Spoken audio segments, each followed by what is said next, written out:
Hey people, it's nice talking.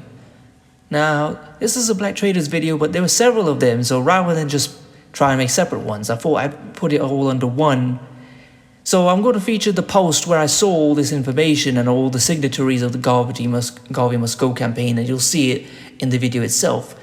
It's because, like I said, but in the video itself, you'll see the credentials, and many of them were famous business people, educated people, founders of the NAACP, and other black institutions like newspapers.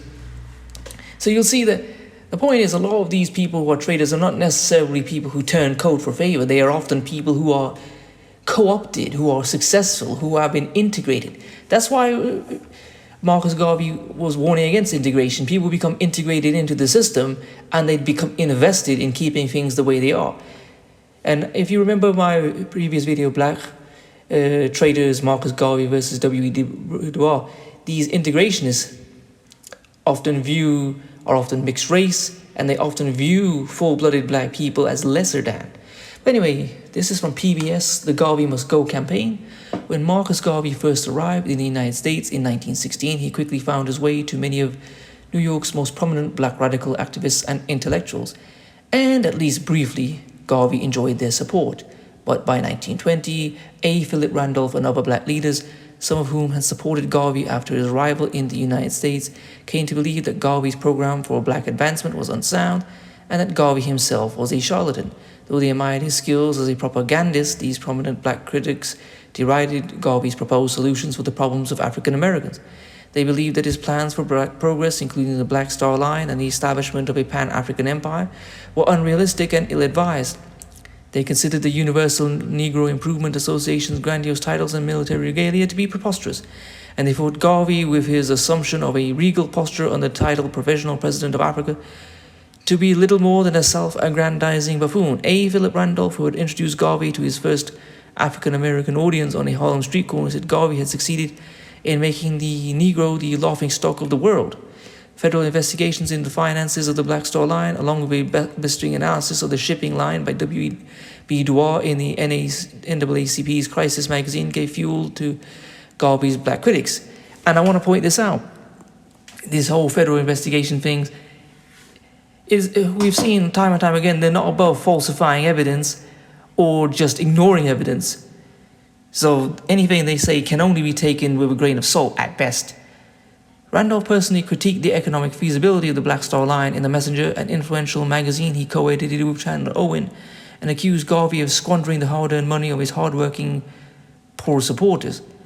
Black opposition to Garvey coalesced into what came to be known as the Garvey Must Go campaign. Supporters of the campaign, known collectively as the Friends of Negro Freedom, intended to unmask Garvey as a fraud before his black supporters. They also appealed to the federal government to step up investigations of irregularities in the Black Star Line and to look into alleged acts of violence on the part of Garvey's inner circle. The Garvey Must Go campaign gained momentum after Garvey held a secret meeting with Edward Young Clark, the leader of the Ku Klux Klan, in June 1922. Immediately afterwards, Randolph and Owen's Messenger magazine published an article entitled "Marcus Garvey!" The Black Imperial Wizard becomes messenger boy of the white Ku Klux Klan.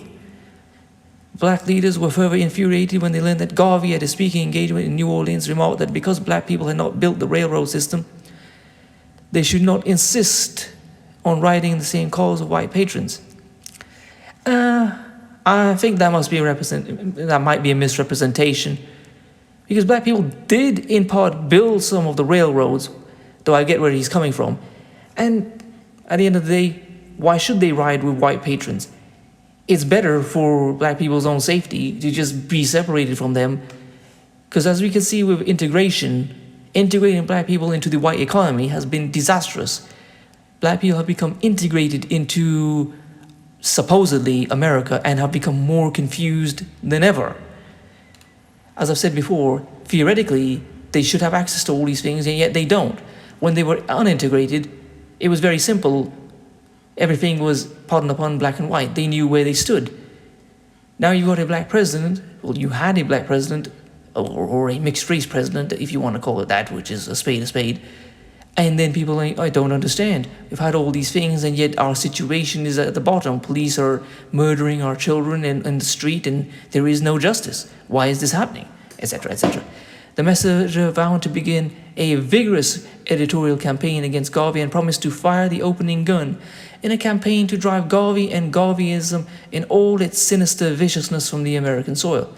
The campaign from this point on was characterized by vitriolic personal attacks on both sides and by escalating threats of violence. Garvey must go meetings were violently dispersed by Garvey's followers. Philip Randolph received the severed hand of a white man in the mail. It was accompanied by a note signed by the KKK, but Randolph believed the hand had been sent by the UNIA.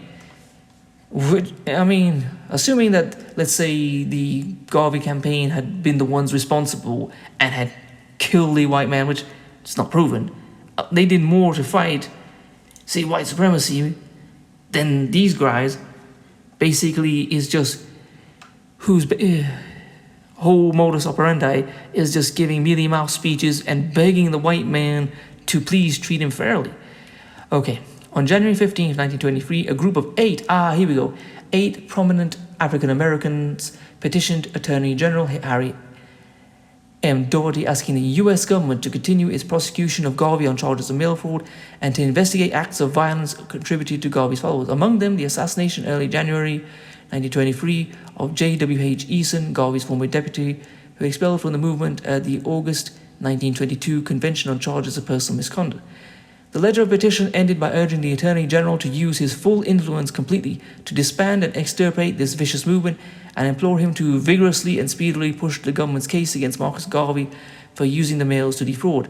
Garvey would eventually be convicted of mail fraud charges in 1923. He was jailed in the Atlanta Federal Penitentiary in February 1925, where he would serve almost 3 years of a 5-year sentence, and in 1927, Garvey would be deported from the United States, never to return.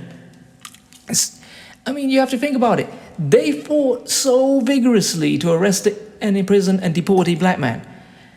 This NAACP, have they ever got any white man who has murdered or lynched a black person in jail? I seriously want to know, because I don't think so.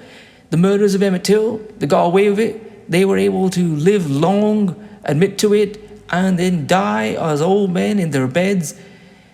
No person who has harmed a black person, as far as I know, has ever been brought to trial and faced justice as a result of the NAACP.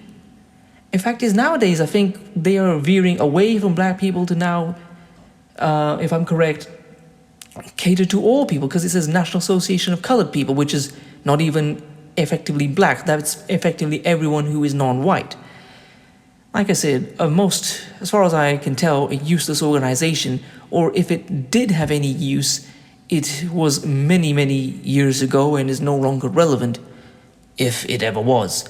So I'm going to leave the names of the 8 tribute signatories who fought to have a black man thrown in jail.